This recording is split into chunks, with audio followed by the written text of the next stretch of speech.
So what's up guys, welcome back to another video. So today in this video I'm going to show you how you can enable dark mode on your Chrome app. So the first thing you have to do is click on Chrome, and then go to your URL section and search Chrome flags. So if you click Chrome flags, you'll be redirected to a page like this. So go and search dark mode here.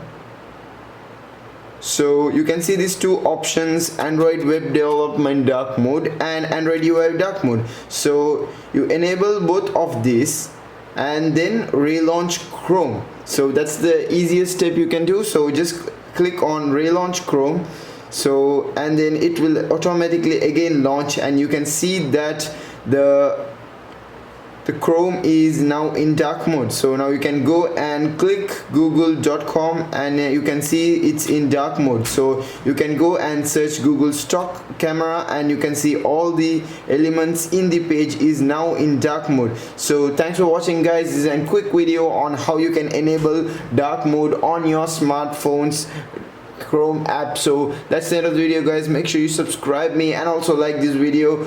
So bye.